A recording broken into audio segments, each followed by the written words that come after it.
Hello. Hello.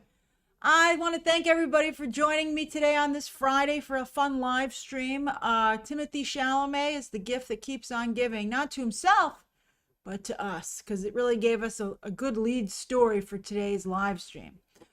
Sorry for being a few minutes late. I always have more photos and things to upload than I expected. But I want to give you guys a really good experience. So Ramonzilla, welcome back. Brett, welcome back. And then I saw that Claiborne was very generous and gifted 5 memberships. So thank you so much, everybody. You guys are great. You guys are really wonderful. I'm so lucky to get to spend my time with you. Okay, so we're going to get right into it. We have 3 really great stories. And then, of course, as always, at the end of the live stream, we'll do a 10-minute Ask Me Anything. So that's when you can get my thoughts on some other topics. But first, we're going to talk about poor Timothee. You know, a good piece of advice that's out there is that, you know, the less you say, the more everyone will assume that you agree with them. And Timmy's certainly saying a lot. Thanks, Lila. Thanks, Lila. Okay, so story number 1. Let's boop it in here, baby. Where is it? Boop. Oh, look how much. Oh, I have a lot to say actually about A Knight of the Seven Kingdoms, but I have a lot to say here too. I have a surprisingly a large amount to say. It's kind of crazy to see what Timothee Chalamet is doing. I've kind of suspected it for a while now. Because, you know, I spoke out against his SAG speech, but it's interesting to see, he escaped that, but he's gone too far. So what did he say now? For those of you who haven't seen the social media uproar, he did an interview actually, you know, he's campaigning for an Oscar. So he's doing a lot of, you know, sit downs, and he sat down with Matthew McConaughey, who, of course, he had starred. Well, one of his earliest roles was in Interstellar, and Christopher Nolan helped him out, and now Matthew McConaughey helped him out. I don't think Matthew McConaughey is a good influence. I wouldn't sit anybody down across from Matthew McConaughey. I'd be like, no, I mean, he won an Oscar, but, you know, I think it's like, you know, I think they're a bad influence on each other. So Timothee Chalamet said that he doesn't want to be, you know, he was talking about the situation that film is in right now, and that film is in danger. Movies are in danger, right? And he said that he wants to protect the popularity of film, you know, being a mass form of entertainment. And he said the quote was, "I don't want to be working in the ballet or opera." And then he went on to say, "where nobody cares." Right? Where nobody cares about those 2 things. And hoo boy, let's talk about the fallout from that. So what did he most likely mean? You know, obviously I can't speak for Timothee, but I could see where he was going with this. You know, I think it's like, you know, Leonardo DiCaprio kind of insulted jazz. I mean, let's be honest, right? I mean, like, when's the last time anybody went to see a jazz concert, right? When's the last time anyone went to a ballet or an opera performance? I mean, I think we all understand what he's talking about, right? So I think that he just, unfortunately, he gets very carried away. He feels he's in a comfortable space, and he just said it incorrectly. You know, I think he meant that those things don't have value, but that they're lost their audiences. And I think that's very true. I think a lot of it is that, you know, I think the minimalist approach to opera and ballet has hurt both of them, you know, and a real lack of innovation. You know, if someone was doing something exciting in those fields, I think maybe perhaps they might be doing a little better, you know? But that's what he meant. He was a little, I don't think ballet and opera are always sold out, Denzel. I don't think that's the case necessarily, you know? But yeah, I think they certainly don't sell the amount of tickets that a movie does, a big movie. All right, so I think that's what he was trying to say. All right, so why are people offended? Well, a lot of people, particularly the people that he needs to like him in his industry, are, as Danny just said, art is for the sake of art. and they feel that he shouldn't care about how big the audience is. Oh yeah, then he followed it up with he said he hoped he didn't offend people in the opera and ballet fans, which would then mean he'd lose 14 cents worth of viewership. And it's like, whoa, Timmy, like, is that all that the viewers or the audience means to you? How much money they make you? I mean, it was a very mercenary thing to say. I mean, it was definitely a mistake. I don't think it was malicious. And I think, but it was really bad. And I think that Danny says artists need to support each other. And instead of calling attention to I think it would have been better to say how sad it is that the ballet and the opera are struggling. But yeah, people were really offended that he was dismissive, that he had a very laissez-faire attitude about it. He didn't seem devastated. He was like, whoa, it's the least, I don't want that to happen to me. And I think, I think Timmy needs to be more aware of the environment that he's in. So there were 2 articles, and this is for anyone who's interested in becoming an actor. And Timmy should really think of this. If I were anyone in Timmy's circle, I would I'd have to print out and then cut out these 2 articles, and I'd tape them where he could see them at all times. So 2 stories I saw. One is that there was an actor who used to be on Breaking Bad, and he now, to support himself, is an Amazon delivery driver. So he had told his people on social media who followed him that that's what he had to do to make ends meet these days.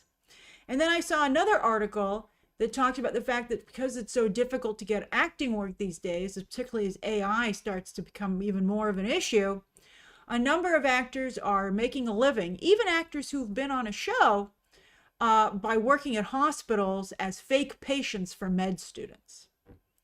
Now, when anybody decides they want to go and be an actor, I don't think they think this is what's in their future. But for a lot of people, it is.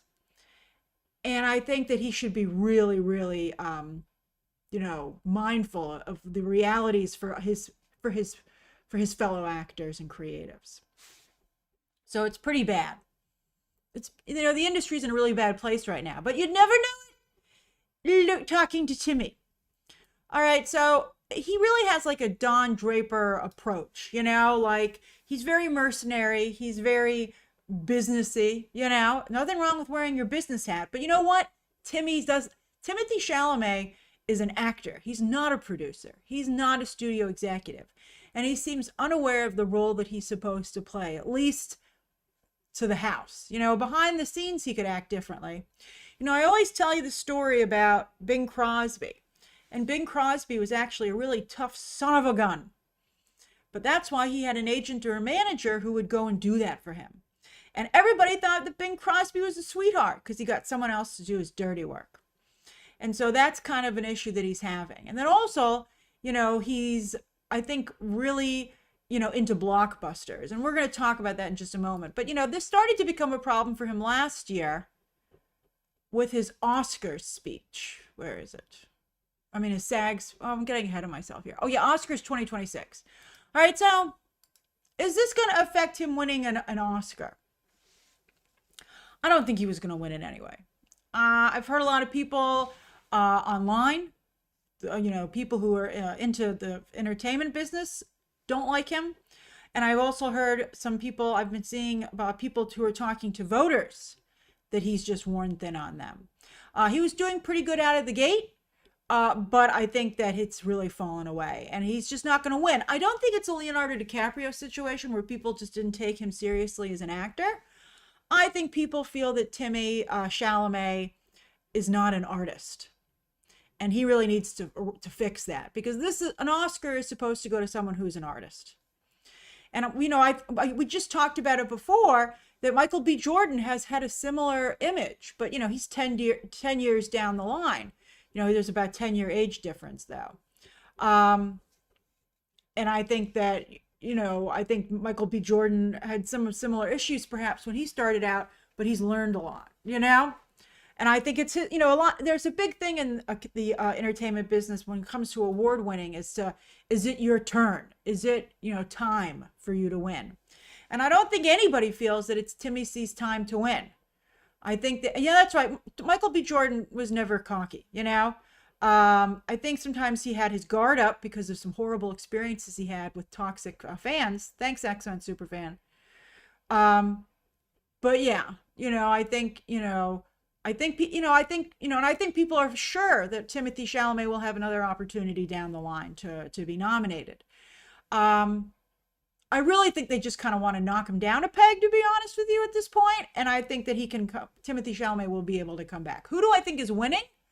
I think it's likely Michael B. Jordan, to be honest with you. I think there's a small chance that Ethan Hawke could win. But, if you've ever seen that Nate Bargatze sketch on Saturday Night Live where he's on a cooking show and he wins over, it's for quote unquote black food, and he wins over the black chef from the black judges because it's a blind contest. I don't think, the way things are right now, I think, I think there would, I think Ethan Hawke's performance is wonderful, and I think there's an argument to be made for that it's his turn. But I think with the way things have been going the past couple of weeks, I think it is Michael B. Jordan's time. I think it's Sinners' time. It's the most nominated film in Oscar history, and I think when you tune in next Sunday, you should be expecting a Sinners sweep in almost every category. So that's what I think is going to happen. And for Ethan Hawke, I think the nomination is great. And it's a smaller, also, by the way, Blue Moon is such a lesser film than Sinners. So that, I think, is an aspect to it as well. I don't think Leo would, I think, Leo already has an Oscar. I think, I think it's a nice narrative for Michael B. Jordan to win. I think it's his turn. I think he's most likely will win. I think Timothée Chalamet should be practicing how gracious he's going to be. Like what's his face going to look like when he loses and stuff like that. That's where his mindset should be, I think, right now. So I think it's important to remember, and a lot of people don't remember this. Why did Timothée Chalamet become an actor? I don't know if you've heard him tell the story, but he decided he wanted to be an actor because, he grew up in New York City. He lived in actors' assisted housing for people in the entertainment business. And it was right near Times Square. And he used to go to the theaters on 42nd Street a lot, the AMC and the Regal, which are right across from each other.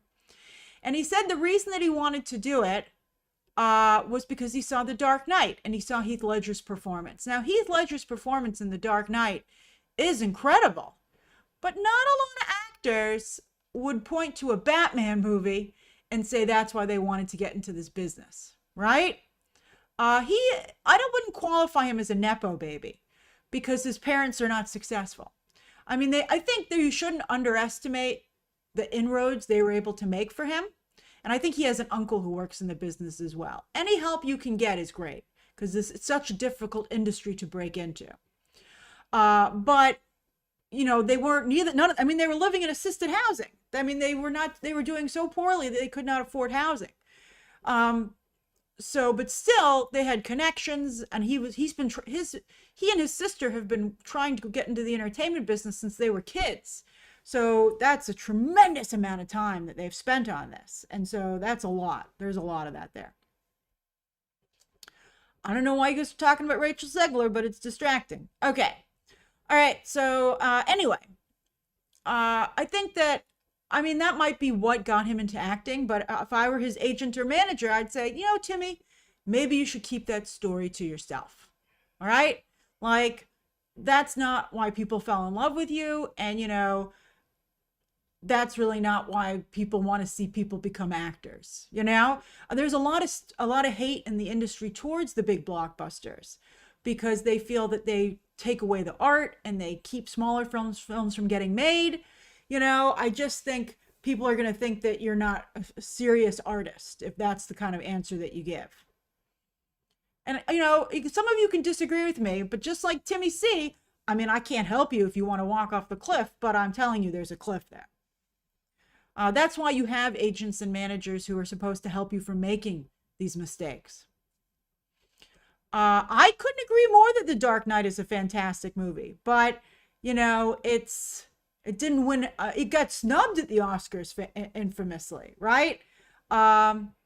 It's just not the type of film, everything has its place in the entertainment business. And, you don't make Batman to be an artist per se. even though I think there was a lot of wonderful things, obviously, about that film. Also, another problem that Timothée Chalamet is having is that he significantly changed his look, his image. So here's what Timothée Chalamet used to be. And that was a pretty great look. He was twinking it up, you know, as a true artist. He was the theater kid on steroids. Remember this? I mean, he was just looking great. You know, I mean, he couldn't have been better. This backless outfit that he wore, I mean, that was just amazing. It was just absolutely phenomenal. I mean, he understood the assignment, and it was all about him. I mean, I think that, you know, he really became successful, and he epitomized what a lot of people who want to be in Hollywood, what they want, right? I'm glad you guys like what I said about him. But he was just, you know, I don't think his breakout role was Dune. I think his breakout role was Call Me by Your Name. But then he had an amazing 1-2 punch with Dune 2 and Willy Wonka. And he just did an absolutely wonderful job. And I think he was kind of gender fluid in the fashions that he wore. And he just had an amazing image. And I think that I can understand that as he gets older, it's a difficult image perhaps to maintain. And maybe he wants to be like Madonna, right? And change it up, right? Madonna constantly reinvents herself. But, you know, I think this look wasn't done, and I don't think this look looks good.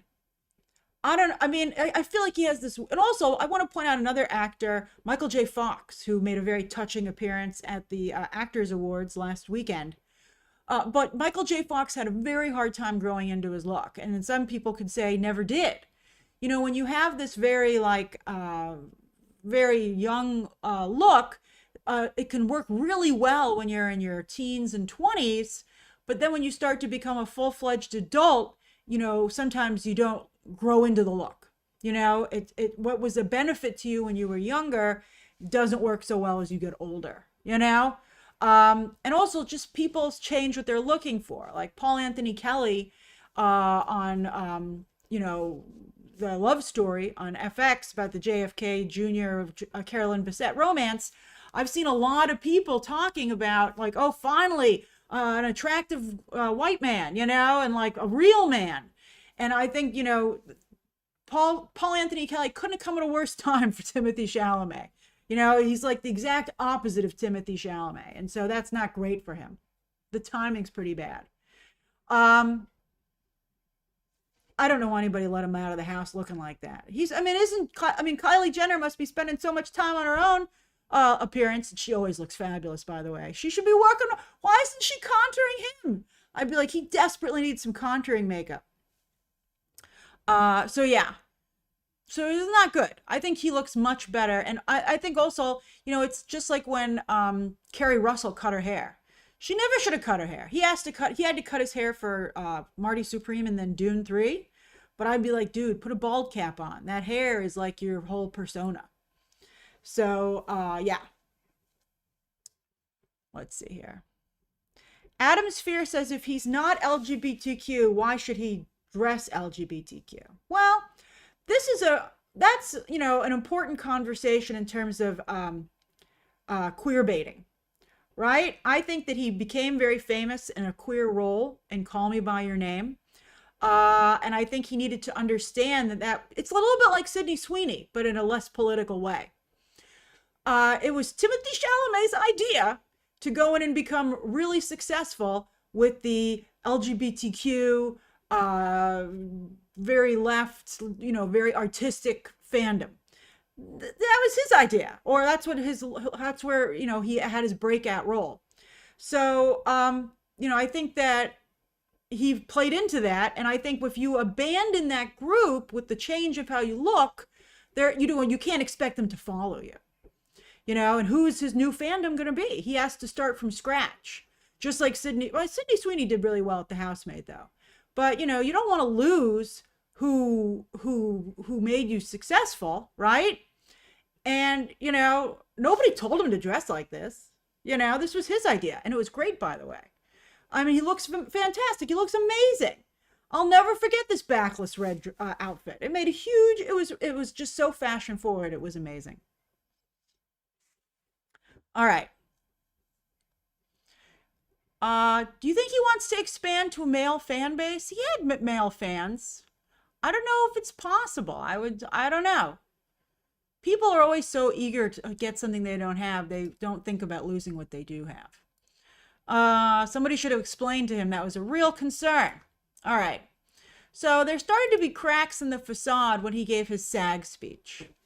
And I really had a problem with his SAG speech last year. He won the Actors Award, SAG, for A Complete Unknown. And he gave a really tremendous, very, a speech that will certainly be one of the major moments in his career. Some people loved it. Some people were offended by it. I was deeply offended, and I'll talk about it why in just a moment. But, I think that the people who liked it defended it very aggressively, and the people who were offended by it kept it to themselves. But I thought Marty Supreme was so strong and so played into that to me, he had overcome it.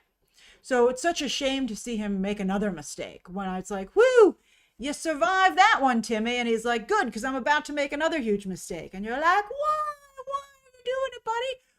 I guess they can't control him. I mean, he shouldn't be in an environment where he's able to just go off the cuff like that. And I think that speaks, by the way, to the situation we are these days in terms of an influencer culture and people perhaps oversharing, right? Things like that. And him falling for that. So anyway, all right. Well, we'll talk. I mean, I don't have influencer in here. I mean, he's hanging out with the biggest influencers on the planet, the Kardashians. And I think they might be influencing him in a really negative way. Let's see here. X-Men Superfan says Ryan Gosling wins whenever he is doing something that women in the LGBTQ community like, but when he tries to do something male-oriented, he doesn't do well. Yeah, I mean, well, I don't think Ryan Gosling is quite the same, because Ryan Gosling, I don't think has ever played the same kind of roles that Timothée Chalamet has. But yeah, I would say that Ryan Gosling, his fandom is more women. I mean, he was not well cast in Blade Runner, by the way, I think Timothée Chalamet would have been great in Blade Runner, I think a lot of guys do like Dune. So maybe he felt he saw an opening there. All right, so anyway. So the SAG speech. So let me tell you why that's a problem. Life is hard and life is unfair. I'm so happy that Timothée Chalamet has had very little hardship. I'm so happy that all of his struggles came when he was a child and just seemed like homework. And he was distracted by school and being with his parents and things like that. I think, although Michael B. Jordan gave a very different type of speech when he won the Actors Award this year about how hard it was to earn his SAG card and how his mother drove him to auditions when he couldn't. That Michael B. Jordan speech was quite good. Everything that was wrong with Timmy's speech was right with Michael B. Jordan's speech. So life is very hard, okay? But Timothée Chalamet has been very lucky, and he is so incredibly successful, and he's just turning 30. But life is very hard, and life is very unfair. And I think for him to assume that the best, most talented people always will succeed if they just want it badly enough is a really horrible thing to say. It's the kind of thing that someone says who's perennially online, who wants to make a comment that will get engagement and doesn't even think of the fallout on that, right? I will tell you for a fact, and I've met some people. I remember when I was starting out, I knew some people who were incredibly talented. And it was shocking to me that they just hit a wall and could not go forward. I knew somebody who was so talented and even managed to get an audition to Saturday Night Live, but could not get cast on the show. And that person's just totally disappeared, which I've always felt very bad about for them. And that person is way funnier than anybody on the show, certainly in the past couple of seasons, past couple of casts. And so it's a lot of it is luck, being at the right place at the right time. I mean, what about his own parents? Is Timothee Chalamet, like, I think it's just very short-sighted. Is he really saying to his parents, you guys weren't good enough or you didn't want it enough? I mean, think about how his parents sacrificed to some degree their own artistic dreams and decided to say, well, it's going to probably be too late for us. Let's try and make it so that our son is really successful. So you just got to be, I just feel like that's what was wrong with his speech. And I think that's what's wrong with his comment about the ballet and the opera. Because there are people who still dedicate their lives to those mediums and are really going to have a hard time. And they're doing it anyway. So for him to be so dismissive and flippant about it, I think seems very cruel, especially as he makes tens of, maybe even hundreds of millions of dollars as this actor. Okay. Perhaps he might want to do an actor's charity or something like that. Let's see. Raphael makes a good point and says that he just wants to say that we don't think that that the LGBTQ community should gatekeep a certain style, and that straight men shouldn't be able to have fun without being accused of baiting. I think that's a wonderful comment, and I couldn't agree more. You know, I think, and also I think it's a generational thing. I think that certain generations are, you know, more, again, fluid and don't have such, you know, don't draw such strong lines. And so it's hard, you know, you're at a point right now where you have everybody in the conversation from boomers all the way to what? Like, what's the youngest generation now? Gen Z or something? I mean, that's a tremendous span of people who are in the opinion space, right? I mean, usually it used to be like older people and younger people. But now you have Gen Alpha. We've gone from the bottom to the top again. We've gone from Z to Alpha. So I think that that's just a really like a very large group of people weighing in on something. And that's significantly different than, like, you know, where it just used to be, you know, again, as I said, kids versus younger people versus adults. You know, it used to be, you know, above 25 and under 25. And now you have a tremendous variation and such differences in experiences and opinions. And, you know, you're seeing that. And by the way, you're seeing this in every scope of life, from technology to politics, to entertainment, to just everything. That's why maybe one of the things is helping to fracture things. Hey, Bubbles. So yeah, so very complex. And I think that Timmy is like, he's like in the sweet spot for his generation, but he's having a really hard time. All right, so where was I? Arts versus sports. You know, lately he's been acting a lot more like a professional athlete than an actor. And a lot of, you know, and a lot of male fans who are, you know, for the most part, sports fans still are men, but they are like that behavior. I mean, he's dating a Kardashian. You know, the Kardashians typically have dated people in everything but the acting community, right? Sports, a lot of music, stuff like that. But he's decided to date Kylie Jenner. I sure hope they're in love, boy, because she's taken a big toll on his image. So I think it would only be worth it if they truly were in love. And then they can weather this storm together. I hope they come out on the other end. But as many people have said, there's kind of a curse, right? So that's really tough. Well, also they're wearing orange because in the movie, he invents an orange ping pong ball. And I like the color orange. I can't hate him for the color orange. But yeah, it's, you know, life is high school. The power structure has changed a bit because of social media, but still there's a lot of things from high school that carry on for the rest of life. And theater kids and sports kids are not a great mix, right? I mean, there can be some crossover to a degree as we get older and more complex, but for the most part, it's different. So I think that, you know, he wants to have like the sports influencer mentality. And I think that that's really not going to work in the artistic space. I think that's tough. That's not a great space. I think he's made a difficult choice there. But I think it goes even further than that, okay? I would also, if I had to give him some hard advice, I would say that there is a difference between being a fan and a professional. And, I used to say Jason Momoa always seemed like a fan who had won a contest. And I think Jason Momoa has improved, by the way.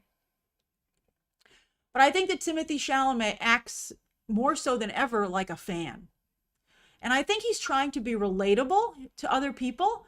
But I think that's something to be said for people. If you're too much like the people, like, is he supposed to have accomplished something? I think he's stopped acting like a professional. He doesn't have the wisdom or the humbleness of a professional.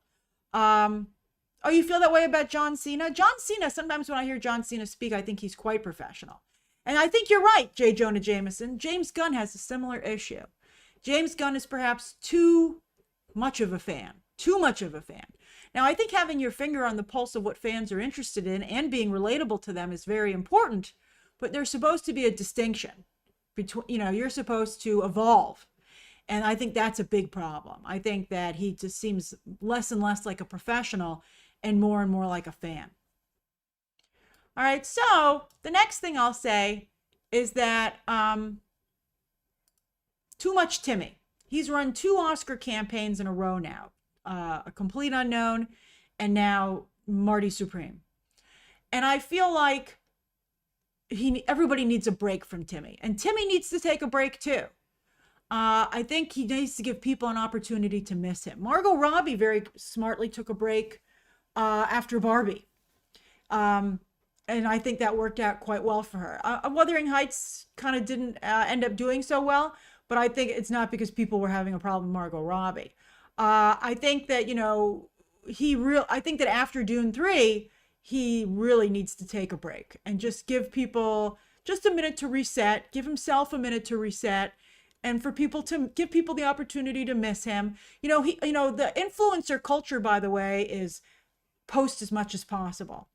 And the Kardashians are constantly online and etc. But he's not an influencer. He is an actor. He is an artist. It's a totally different situation. And he's, I think that situations can evolve, but sometimes at their core, they remain the same.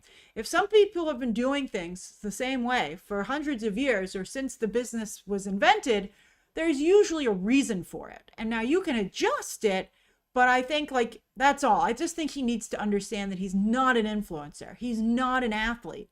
He is an actor. And I think it would benefit him to look at other actors for inspiration as to how to conduct himself. That's all. I just think that's important. I think that's an important thing to remember. But he can't totally go away because Dune 3's coming up. There he is. He posted from the set of Dune 3. And I'm very excited about that. Although he made another stupid comment when he was talking to Matthew McConaughey. He said that he felt that he was going to deliver something on the level of Heath Ledger in The Dark Knight and Marlon Brando in Apocalypse Now. And people were like, what? You can't say your own performance is going to be iconic. You have to wait for other people to say that about you. And he clarified that he did not mean that it was going to be the same, but that those characters were inspiring him. And I'd be like, it doesn't matter, man. Keep it to yourself, I mean, I think I would not say those things, okay? However, I will say that based on those 2 choices, it makes me feel like he's really going to lean into the revelation from Dune 2 that his character is, Paul Atreides, is part Harkonnen. Because these dudes are very Harkonnen. So I'll be curious, I think, to make his character become a villain is going to be tough because he was people loved his character so much in the first 2 movies. And I think the only way that you can make that work is if you deliver such an interesting performance that people are captivated by it still. So let's see. I'd be like, Timmy, if you need to keep clarifying what you meant, maybe you should be a little slower. And maybe we should talk these talking points out before you go out there so you know how they're supposed to be said. So Brian says, the business is a sport with the box office being the scoreboard. Why should Timmy not approach his craft like an athlete? Well, I got to tell you, Brian, I understand where Timmy's coming from, but let me tell you, while we have a great time talking about box office, nothing upsets people in the artistic world more than the focus on the box office. They hate it so much, it makes them so angry because the films that they value do not do well. And so they don't like looking at it in that regard.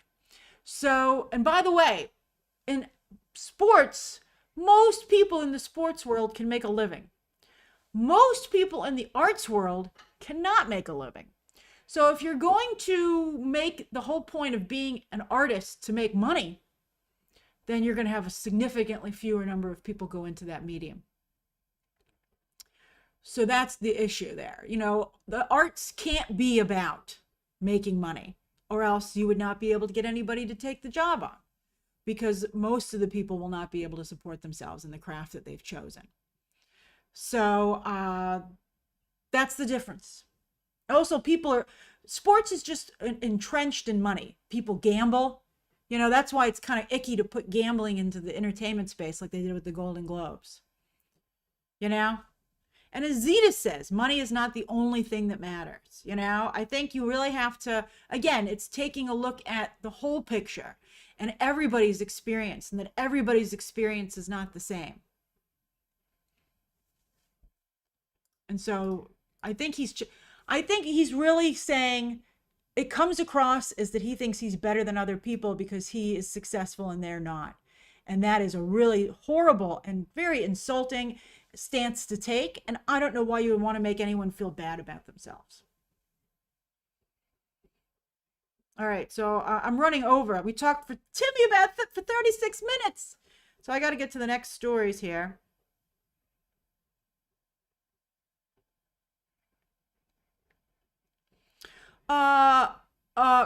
Quick Draw. Oh, I love that. What Quick Draw says, Ireland recently introduced new permanent nationwide basic income for the arts. You know, that's a great idea. I saw that headline actually, and I wondered though how they would qualify or, you know, make it clear that you were an artist. I mean, I think a lot of people would be like, I too am an artist. Give me my basic income. I mean, I guess you'd have to prove some, I mean, how talent is debatable. So I'm not quite sure how they're going to decide who gets that and who doesn't. And then why are the arts more worthy of a basic income than others? Do you see what I'm saying? That's a very slippery slope. Are you saying that other things that people contribute to society aren't valuable? Right? I mean, that's where it becomes really difficult. Steven says, imagine if a woman acted like him. Emma Stone doesn't go around bragging. She lets the world. Yeah. You always should let your work speak for itself. And I think women, of course, obviously would get into trouble on that. Although, I don't know. I think, you know, Timmy has like a good-natured quality about him. Ramanzilla wants to point out that there has always been tension between the arts and commerce. Most artists value their work regardless of how commercial it is. That's true. And very often, you know, art doesn't become famous until the artist passes away. Faye, how do you have to be a member of SAG? That's only for actors. And there's SAG is an American institution.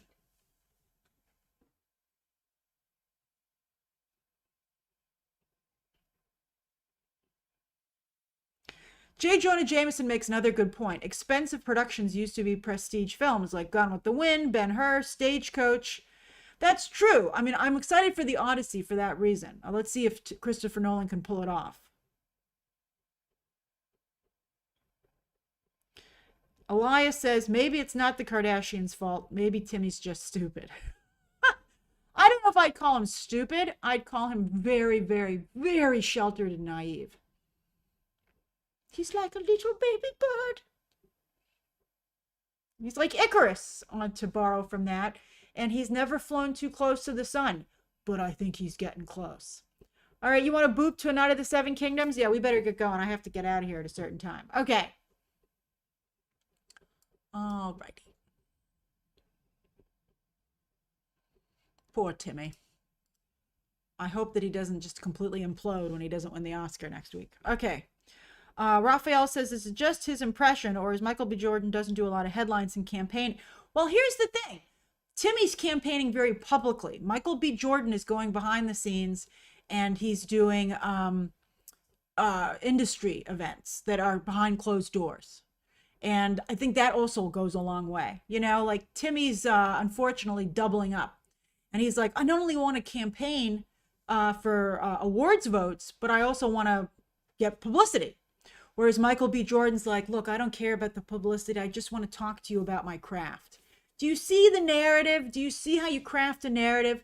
You know, it's a game. You know, it's very smart. And that's, you know, and there's nothing wrong with playing the game correctly, you know? And I think some people will say, well, I don't like that game and the game is wrong. Well, you can say that when you don't win, you know? Like, I think it takes a long time to change things. And I think that's why people who do sacrifice their life, who, as they said in Andor, burn their life for a sunrise they'll never see, should really be commended because of that.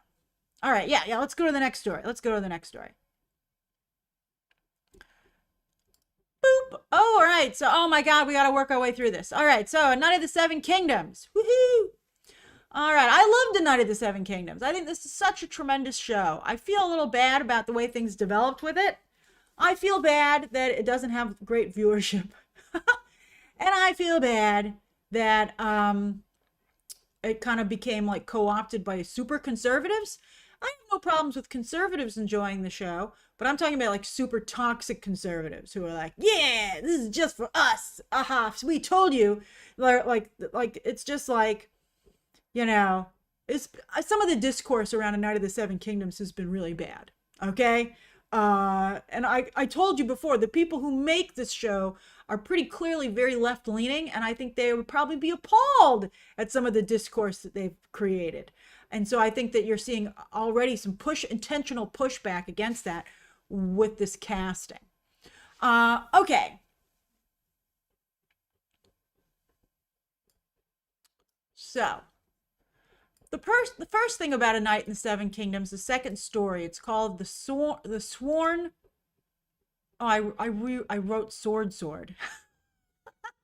I told you I was in a rush. All right, and also autocorrect kept getting me. It's called The Sworn Sword. The Sworn Sword. And I got to tell you, I read the comic right after. I tried to read the book, and I was like, man, I'm going to read the comic. I have the book. I'll probably maybe read the book before the show airs. And I got to tell you, I think they're in trouble. Okay? You in danger, girl. So while the first story was about a tournament of knights, the second story is about a river and someone who builds a dam to block said river, creating problems for the community that is deprived of their water resource. Right? It's a little bit like when Star Wars decided to talk about Senate hearings, right? You're like, what? I thought we were going to have a lot of action sequences. All right. So then also, at least from what I saw, a significant lack of egg scenes. All right. I'm sure they'll change that hopefully when they do the adaptation, but very little egg from what I could see. This is really about Dunk, at least in the book.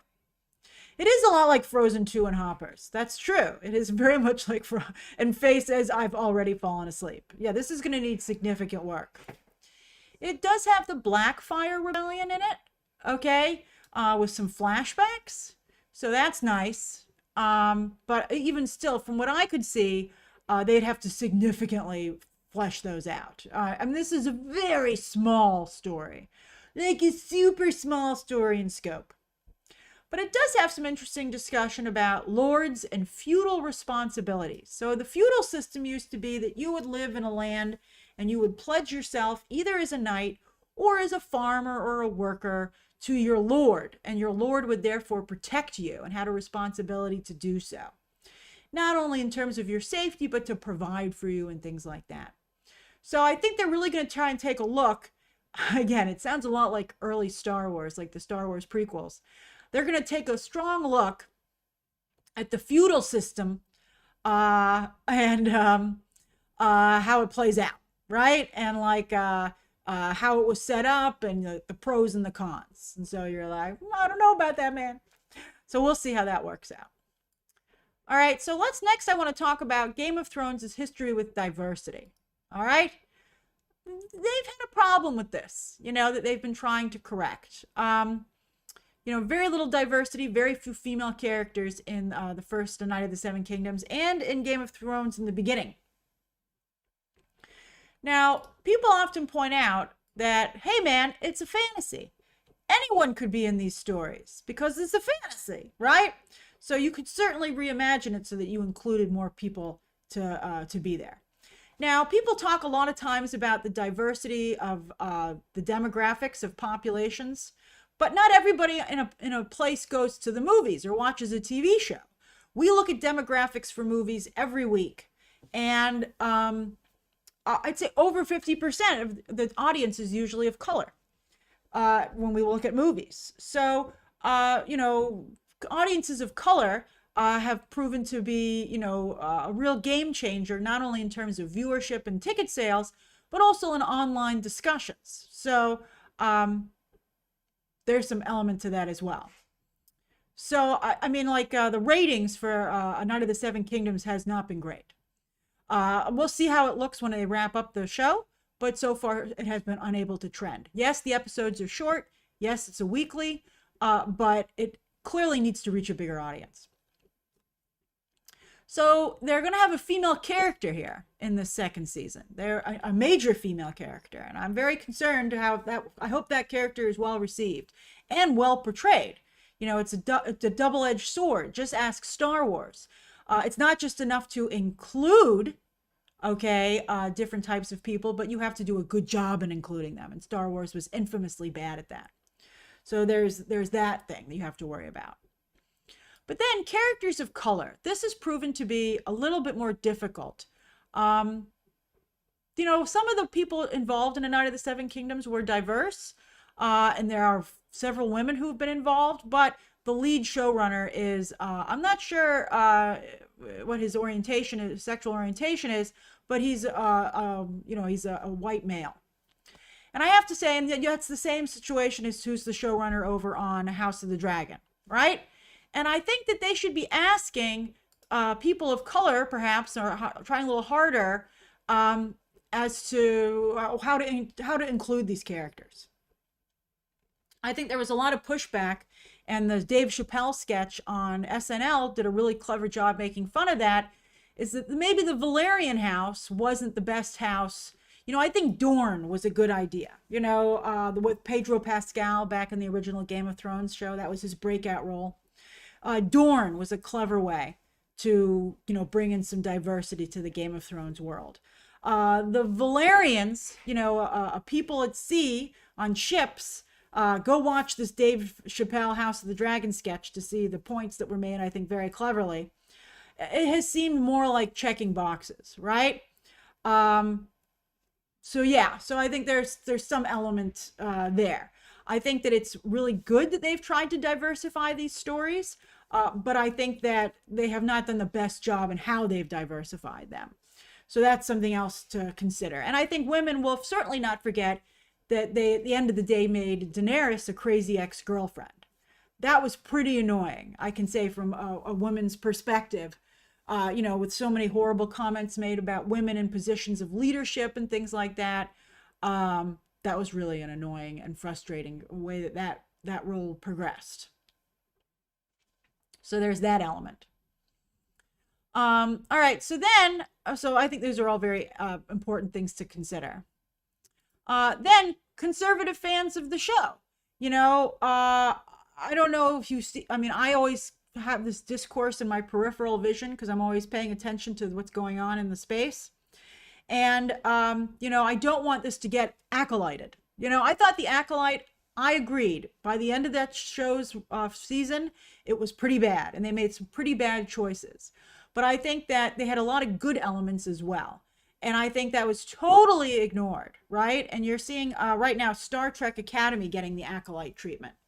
But no one's really advocating for Star Trek Academy. So that's kind of, people are just hating on it, it seems. But I don't want to see, She-Hulk had this issue. She-Hulk wasn't enough of didn't have enough action, to be honest with you. I could see the problems with She-Hulk, but, I thought that the Acolyte got off to an interesting start, and I thought that, people were really horrible. They didn't even give it a chance. So I'm very concerned about what could happen in Night of the Seven Kingdoms season 2, right? Like that could be a real problem. Let's see here. So then, so let's look at these cast members and who they're going to be playing, just so you can know what's coming up. All right, so Lucy Boynton. So Lucy Boynton, if you might recall, she's perhaps best known for her role in Bohemian Rhapsody, opposite Rami Malek, who she actually dated. They were dating when he got his Best Actor award at the Oscars. So she's taking on the female lead role, and she will play from the comics. This is the only real visual that we have. She will play Lady Rohanne Weber, who is, and I think people are going to be really, there are going to be certain channels that are very upset about this. Because of her husband being killed, she is the feudal lord of her area. So she's in charge. I don't want to give any spoilers away, but when the story starts, she is the boss of her section, all right? She is the one who has put the dam up to redirect the river. Now, let's just see. I mean, I think she's a spunky character. She's a regal person, but yet also sometimes out with her people. And also what's interesting is that Lucy Boynton is 5'5", and Peter Claffey is 6'5". So there's a foot height difference between the two of them, and they have some kind of a flirtation going on. It's not particularly sexy, though. It's going to be pretty chaste. And I don't know, how people will feel about this show continuing to be very, very chaste. Let's see. Faye, I don't know why anybody would be upset about this, but, women were just, in the periphery on the first season, but in this season, it's going to be a lead character. And so it's going to significantly change the dynamics of the show. All right, so that's one of the castings. I think she's a nice choice for this character. I hope she's not, spunky is a delicate road to walk. You don't want her to be, you don't want her to be like too much in Dunk's face. I think it's important that she, it can't get too girl powery, or I think it's going to be a problem. All right, so Peter Mullan. Where do you know this guy from? Well, he's been in a lot of stuff. He was even in the Harry Potter books, the movies, as a Death Eater. But he, for instance, was most recently, he was on Ozark. Dunk doesn't really get a girlfriend, I got to tell you. I think that's going to be a little frustrating for people. But also, so Peter Mullan, who's on Ozark, but he also was in Westworld. So he's the kind of actor you've seen around a bunch of times. So that's where we know him from. He's going to be playing Sir Eustace. This guy, who is the other guy who's in charge of the other bit of land. So it's him versus Lady Rohanne Weber. And Dunk has currently sworn his sword, that's the name of the book, it's the title of this chapter, to this guy. So he's currently working for this guy, so he's like a hired, he's like almost a mercenary, but with honor for this group. All right. So that's who he's playing. All right. But then this is one casting that got a lot of attention, this next one. And that's Babou Ceesay from Alien Earth. I think a lot of us were so happy to see him get cast and get something else. We were just so happy about this because I think a lot of us really loved his work on Alien Earth. And they are making Alien Earth season 2, and it looks like he's going to be able to do both of those things. So that's awesome. So I think a lot of us were very happy, but also I think it was a big deal to do a race bending on the casting, because this is the character in the book. So his name is not only Sir Bennis, and this isn't great, his name is Sir Bennis of the Brown Shield. And I think people are going to be like, what? Seriously? So, and also the other issue with this character is that not only is he a real tough guy, but one of his defining characteristics, Sir Bennis's defining characteristics, is that he's really dirty, and he doesn't bathe, and he's just really, he's like Oscar the Grouch if he was a knight. He's supposed to be a really disgusting person. So, I don't know. I think that's I think, people might be like, "Oh, wow, it's so great to be represented here." And then they're like, "Well, this is your character." And then be like, what?" Like, why does everybody else get to be a cool knight and we're stuck being like the trash, the trash pile on a horse? So that's really tough. I saw a couple of people saying they couldn't decide if this was like cool or offensive. So I think it's a tough call. I think this actor's brilliant, and I think he'll do a wonderful job with it. Maybe they'll rewrite it a little bit. Does he have to be filthy? I don't think it's actually integral to the story, but let's see what they decide to do. Okay, so yeah, be careful, Game of Thrones. Like, it's really rough. Okay. Does anybody have any questions or comments about this?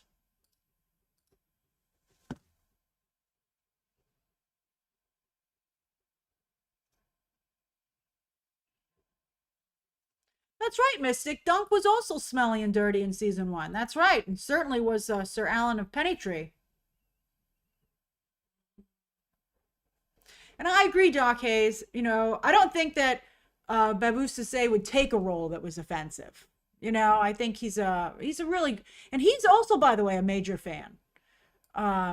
He grew up being a fan of popular culture. He's great. I'm a big fan.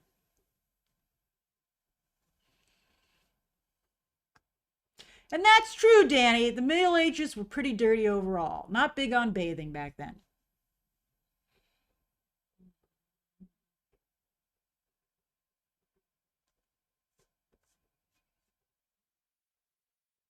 Let's see.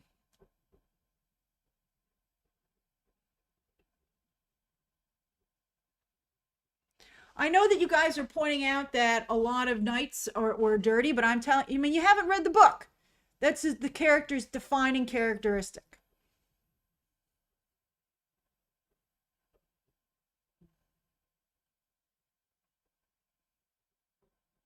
Okay. And this is exactly the kind of like stuff that we don't want to get stuck dealing with. Like, I want to talk about how great this show is and how great Babou Ceesay is on it. I don't want to be having these discussions. And so I don't like being put in those situations.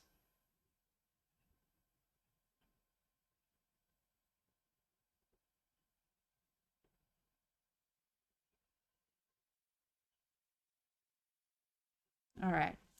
Adam's Fair, I can't talk about Project Hail Mary. It's not even one of the subjects for today. You got to wait for my review on Tuesday. Okay. I'm under review embargo. Okay, let's do the final story of the day because I'm getting short on time here. Okay. Story number 3. Boom, baby. Alrighty. Okay, so by the way, if you don't know, the reason I say boom, baby for the 3rd story is from Emperor's New Groove. So this is pretty exciting news that was actually came out a week ago, but I'm only getting to discuss it now. Okay, so Villain's Land. Villain's Land is a new expansion of the Magic Kingdom that's set to be open in 2029 or 2030. So, I can't believe we're actually close to those days. I mean, those years. That's like 3 or 4 years from now. I can't. It's like seems so far in the future. That's nuts, man. So Villain's World will be opening in. That's right. Pull the lever. I could quote Emperor's New Groove all day long. I love that movie. So yes, so Disney World will be opening in 2029 to 2030. Now fans have been asking for a Villain's Land for quite some time, but I think what finally pushed Disney to do this, Villain's Land, that's what their artist rendering looks like, but Epic Universe. Epic Universe, of course, has a section called Dark Universe, which was a pretty bold swing because while everything else in the park is based on current IP, this space is based on classic movie monsters. Frankenstein, the Mummy, the werewolf, things like that, and the Invisible Man. But this is what people were the most excited about when Epic Universe was getting ready to open. And it was just a huge frenzy, and it was really exciting. And it looked like they'd done a wonderful job fleshing out this world called Darkmoor. Now, I went to Epic Universe last summer, and I got to tell you, the first place we went after eating lunch at Pizza Moon was we went to Dark Universe to ride those rides there. Monsters Unchained is a pretty fantastic ride. That's their indoor ride, which is a lot like Harry Potter and the Forbidden Journey, the Hogwarts ride. But I have to say, it's not great to be stuck in that space all around. I'm glad that Villains After Hours was a great event, Maria, but I didn't like being in like a darker villainous space totally. You know, one section would be okay. See, Faye also agreed. It's drab and dull. I actually ended up not liking being in it. It's a little bit like hanging out in a very, very, very snazzy Spirit Halloween. So I ended up not loving it. And it made me kind of nervous about, this is in Orlando. It made me nervous about Villains Land. I was like, have you guys actually gone to Dark Universe? Because it didn't actually work out. Now, they did announce some of the rides that are going to be in it. So they said one will be an Emperor's New Groove family roller coaster. Slam dunk. Slam dunk. I mean, that is going to be just such a huge hit. Because, of course, people have also saying they've wanted this for a long time. You know, there's Kronk saying, put your hands up, Yzma, put your hands up. I mean, I wonder if, again, they will actually have somebody who works there pull the lever. Will it be then the wrong lever? Why do we even have that lever? Love that movie. But I think that it's going to just do extremely, extremely well. And isn't that nice? I agree, Faye, with Yzma. Isn't it nice that Eartha Kitt will be immortalized in a Disney World attraction? Aw, that would make me very happy. Steven says Dark Universe needs more, but it's better at night. That's interesting. We're going to talk about these lands in a moment. But first, we're going to go through what they said is going to be in this one. All right, so it's going to be a family roller coaster, which I think is going to just be absolutely sensational. Very, very excited for that. And I mean, it's going to be a big hit. And I think it underscores that we finally moved to a new level of fandom and things that, you know, I think haven't gotten a lot of love for a long time. Emperor's New Groove, a goofy movie, has become extremely present in the parks because they can see that people love these things. And so Emperor's New Groove, please, if you've not seen it, watch it today. It's available on Disney Plus. I did a watch along with you guys a couple of years ago. I mean, it's a perfect movie and it's just absolutely hilarious. So yeah, so that's true. And there, Atlantis was very popular. Like there's a whole bunch of rides or movies like Treasure Planet and stuff like that that had a lot of love, but kind of like got looked over by Disney. So yeah, I think this will be, I got to tell you, I think the Emperor's New Groove roller coaster will probably be the most popular thing in the park. I mean, in this land. They're also going to do a Maleficent indoor water ride, with the rumor being that it's going to use technology that they've developed for the parks in Asia. I think they said it was going to be maybe similar to the Pirates of the Caribbean they just built in Shanghai. That could be pretty cool. You know, I'm a little Maleficented out, I got to tell you, to be honest with you. Let's see. I just feel Maleficent, whenever they're going to use somebody in Disney, for Disney villains, they're always like, Maleficent. And I'm like, eh. Although Kay Walton's been on the Pirates ride in Shanghai. Yeah, I hear that it's amazing. They've been doing some really incredible things with technology over in Shanghai and in Japan, Tokyo. And I think that people really want to, I think it's important to maybe eventually bring that technology over to the American parks. Ramen Zilla, you're going to Japan in 2 weeks? I'm so jealous. I really wish I could go. Okay. So then they're also going to do an Ursula Dumbo style ride. What? I feel like that's a total waste of space. But little kids need something they can go on. And I think it's something that takes off the pressure for the other rides. It's just something to go on, and it doesn't have a big footprint. In fact, these kind of rides are so popular that currently at the Magic Kingdom, they've already got 3 of them. 2 Dumbos that are operating, and then also an Aladdin and the Magic Lamp as well. This would be 3 of them. So this would be an Ursula one as well. Obviously, you would ride in her tentacles and go around, whatever. Okay, so that's what they want to do there. Then they want to have a Hades dinner show. They don't have any dinner shows. They have, I went to a dinner show when I was, they used to have a cowboy thing at downtown Disney in Paris, which was great. But I think it's been a while since they've had a dinner show with entertainment that's not on a cruise ship. Disney does a lot of dinner shows on their cruise ships where they make a lot of money. So I think it makes sense to maybe start to bring them onto land. I think that's an interesting idea. And I think, and also, I wonder if it would be funny enough, but the guy they have playing Deadpool at Disneyland does a great job. So I think they could maybe find someone good enough to do Hades. So yeah, so that's going to be a Hades dinner show. Good luck getting into that. It's going to be very hard. You know, my family still likes going to Disney World, but somebody in my family is the designated getting reservations person. You know, it used to be when you went to Disney World, you could just lackadaisically go to Disney World and decide, what do I want to do? No more, my friend. You got to plan that thing up like nuts. You got to book all your attractions in advance. You got to make reservations. You got to book your restaurants. And you have to do it as soon as your time becomes available, like at 3 or 4 in the morning. Or I think it's 6 in the morning East Coast, 3 a.m. West Coast. It's nuts. It's very stressful, but it is still pretty great. But it's changed significantly from what it used to be. Sorry if you can hear the radiator behind me. We're making some noise there. I don't know what's going on there. Sorry. Mystic, is it worth it? Not for everybody, but I think it's worth it. It's really, I mean, I really love Disney World. I'm a big Disney fan of Disney theme parks. Okay. I mean, I don't love that. Oh, you can't hear it? Really? This filter. I know you guys get upset about the filter and say that it cuts me out at a certain level, but my God, is it effective. It's so loud behind me. I can't believe that you can't hear it. I can't believe you can't hear it. Okay. But I want to talk about this, all right? So I want to talk to you about, well, first, here's the Magic Kingdom, okay? So this is the Magic Kingdom before they ripped out the rivers of America. I'm so upset about it.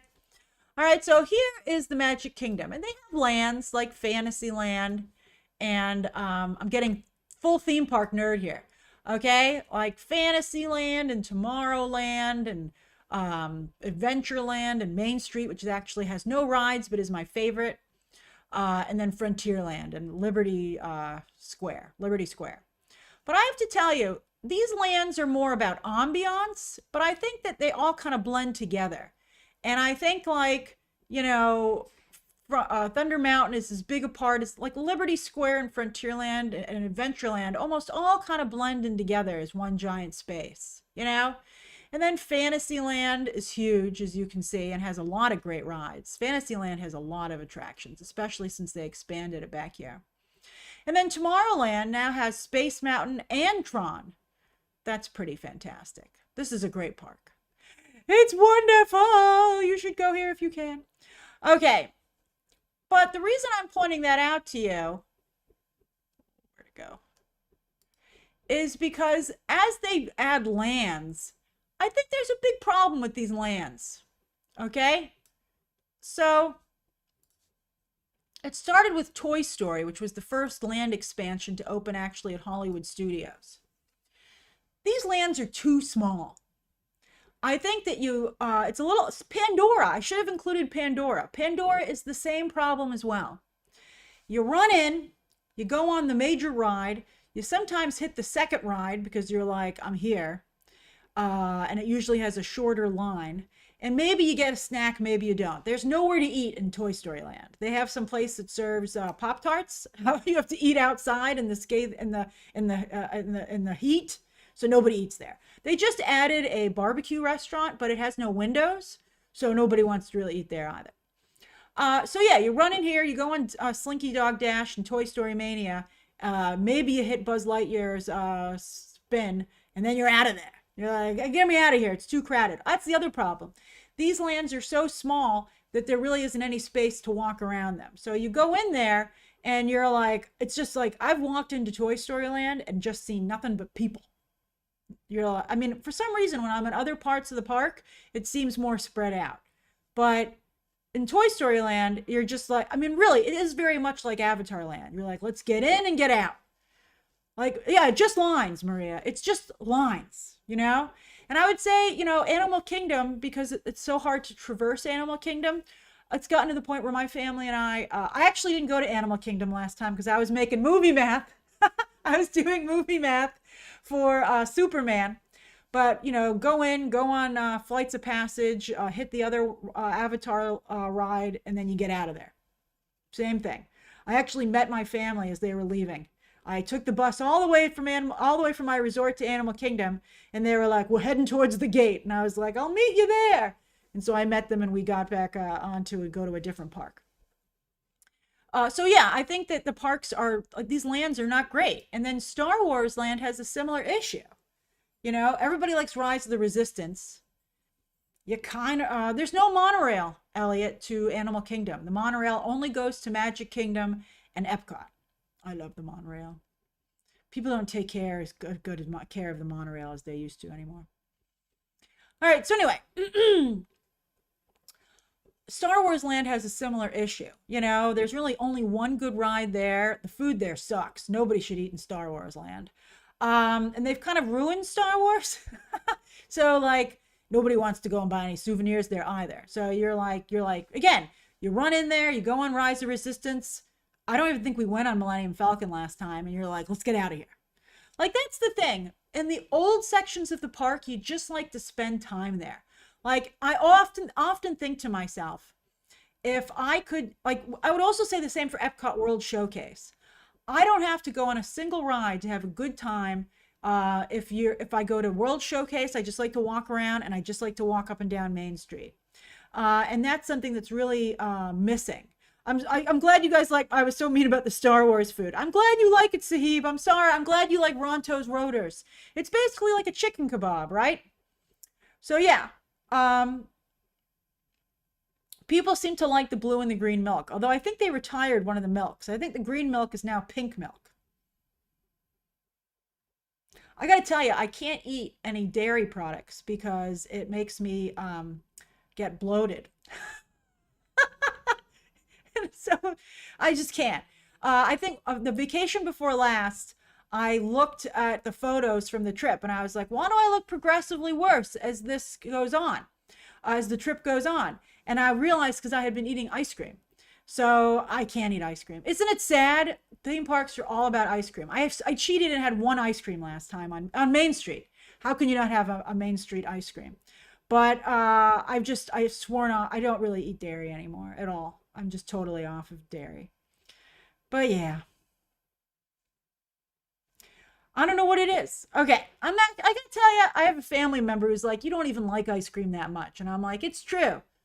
So yeah, a lot of good food at Disney. Okay, so anyway, gelato's pretty good. You're right, Mystic. Gelato, for some reason, I don't think it has the same problem, but I'm not gonna risk it. I would like to look nice in my photos. I was like, delete all those photos from the end of the trip, please. Oh, last time I didn't have any dairy except for that one ice cream, and it turned out much better. All right. So yes, so Star Wars Land, and then I hope, yeah, the Mickey Mouse bar is pretty great, but I can't, just can't do it.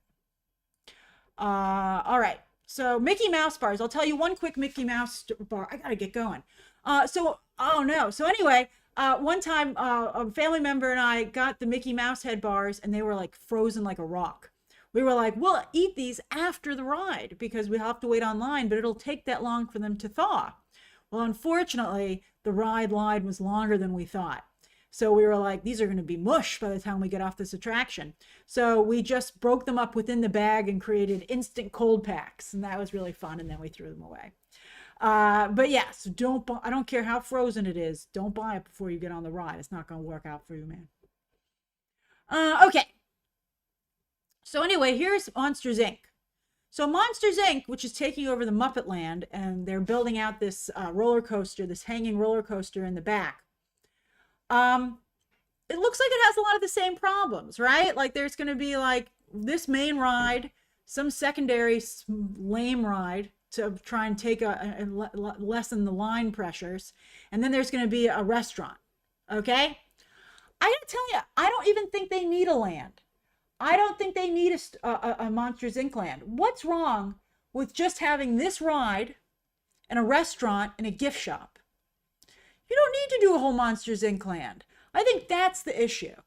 I think it used to be like an overall land, which was more of a that's it. It was vaguer. It's not Beauty and the Beast land.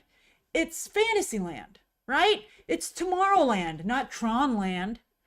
And I think that's better. I think that, basing a land on a specific IP keeps you from adding other attractions to the space.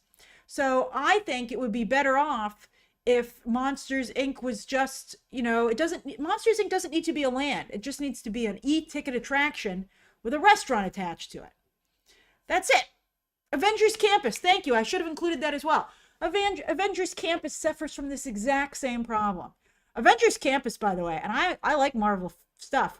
I have to tell you, and Pixar Pier is also horrible. I got to tell you, this just turned into a trash Disneyland stream, but we're here for it. Avengers Campus is awful. It's got the Spider-Man ride. You go on it once and you're like, that's just Toy Story Mania. Doesn't really work. The restaurant's not great. I don't think it feels that great in the space. It's not very Disney. It's not cozy. I think, sponsored by Universal. That's funny, Mystic. I think that, it's missing the cozy factor of Disney World, of any Disney park. And I think it should have just been a single attraction. So, although everyone loves the Guardians of the Galaxy ride, I must say, although people really misbehave on that ride. Here's the problem. If you've never been there, so Epcot now serves alcohol. All the Disney parks serve alcohol because why? You can make a ton of money selling alcohol. The markup on alcohol is insane. So a lot of locals like to drink around the world on the weekends, because you can get not only liquor and alcohol, but you can get themed from different countries alcohol. So everybody likes to go and drink around the world on Fridays and Saturdays who are locals in Orlando. So we didn't know this. This was not the last time we went, but the time before. We didn't know that this had happened. So we were like, wow, everybody's acting so weird on Guardians of the Galaxy. And we found out, and we went at night. That was also the problem. We discovered that everybody was drunk. Okay, like not everybody, but I would say maybe 40% of the people on the ride were drunk, or at least a little tipsy. And it was really not a good thing. I can't believe that's not a huge safety issue for them. But people were pushing past it was just really not good. And so I would tell you, if you're going to go to Epcot, and if you're ever on vacation, I mentioned this to my family was like, I'm not going to not go to Epcot when I want to. And I'm like, okay, well, at least we'll know. But if you're going to go to Epcot, if you go on a Friday or Saturday, just understand that that's what it's going to be like. It was really nuts. It was really crazy. I've never experienced drunk people at a Disney theme park before. Didn't love it. Did not love it. But, what can I say? All right. So Guardians of the Galaxy is the craziest roller coaster I've ever been on. My father said, I'm never going on that again. And he never will, actually. It was crazy. When he got off that, he was like, I feel like my soul is, I felt like he left his body. And I knew that it was crazy when the attraction unlocked from its position and tilted entirely backwards. And then at one point, it does a swirl like down a drain. And I just remember thinking to myself, what the hell is happening? Because I've never seen an attraction move that way before. It's very, very innovative. But it's like, and someone had told somebody in my family as a joke, I guess, that, oh man, it's not that crazy. It's a very relaxing ride. So we sure were surprised. Yeah, I can see why people want to drink. Oh, thanks, Andre. I can see why people want to get drunk or tipsy and go on a roller coaster that blasts music. I'm not surprised. Adamsphere loved it. It's an incredible attraction. 3 times in a row, Big League Chew. My goodness. It is an incredible attraction. And if you're at Disney World, you should eat at Space 2020 or whatever, 220, whatever that restaurant is. It's pretty awesome. All right, I gotta go. Yeah, I got so distracted. Okay, let's do 5-minute Q&A. I gotta get going.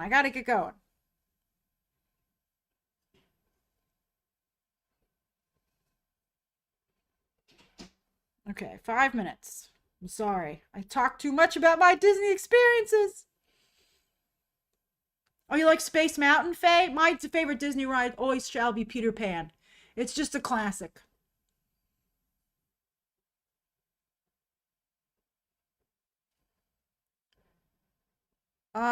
Quick Draw says, have you heard about Scooby-Doo 3 happening with the original cast? No, I haven't. That sounds like a streaming movie to me, to be honest with you. But let's see. Ben 10, the shipping on the pit is nuts. I've never seen anything like it. It was trending #1 yesterday. I think just purely off of ships. Although maybe I clicked on one ship and now it's just that's the end of it. Hey, Wiki Nomad, that's very generous of you. Thank you. Sahib, I don't think Paul Bettany's a great choice for Voldemort, to be honest with you. But I mean, I would have preferred Cillian Murphy, but if he doesn't want to do it, I guess they're stuck. Tim says, have you gone to Cars Land? I do like Cars Land, actually. Cars Land, for some reason, is a little bit better. I think it has a little more space. I've eaten at Flo's. And the nice thing about eating at Flo's is that you can see the attraction the cars go by you as you eat. And that's pretty nice. Oh, hey, Danny. Thank you.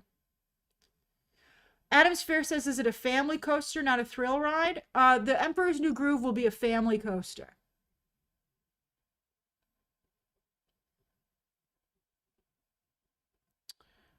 Happy early birthday in advance, the movie nerd. I can't give shout outs though on Movie Math because I'd be giving shout outs constantly. I'm sorry, but I can give a shout out here. Happy birthday. Thanks, Ram Gonzalez. That's very sweet of you. I'm glad you enjoyed this week's videos.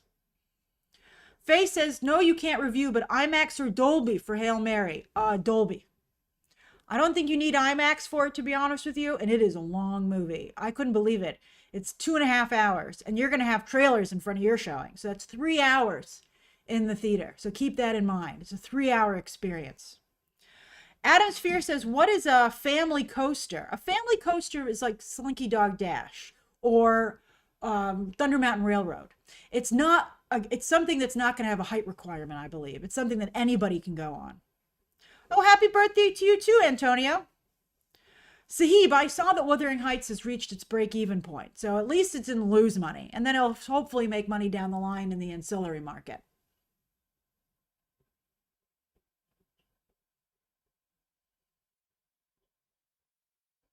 Doc Hayes, Mr. Toad's Wild Ride wasn't a roller coaster, but it is, let's see here.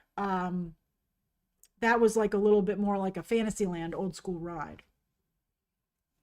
Swamp Thing says, are you looking forward to Daredevil? I don't know. I gotta tell you, I had such a bad experience on Daredevil season 1, Born Again. I spent so much time covering it and no one watched that show. So that was tough. Oh, thanks, Weesey. Oh, thank you. I really appreciate that. And I'm glad you liked my Bride review, Jesus. I had fun with that. I'm sorry the movie didn't work out. I had really high hopes for it.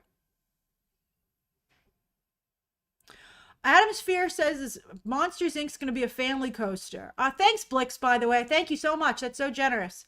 I don't think that it's going to be a family coaster because it's going to be a hanging coaster, and that's going to be a thrill ride. But I bet they'll make it so that most kids can ride it. Elliot, I'm so sorry you're sick, but I'm glad we can lift your spirits a little bit. Top 10 rides at Disney Parks list? Well, Preet, I'm not a ride channel, so I don't know how that would perform for me. Maybe I have to get back on doing special member videos. Maybe I could do that as a member video.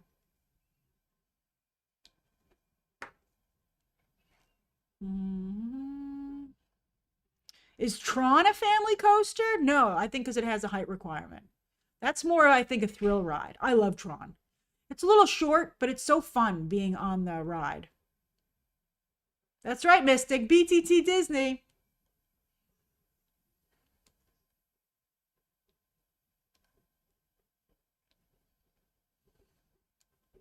Oh, a Batman movie's ranking? Maybe when the next Batman movie comes out, I can do that. I want to do more like pre-recorded videos, but it requires having a lot of just time to work on it. Oasis, from a business perspective, I'm definitely missing the MCU. This is one of the worst Februarys I've ever had as a content creator. And it's because last year there was not only, what do you call it? Captain America 4, but also there was, a Thunderbolts trailer with that.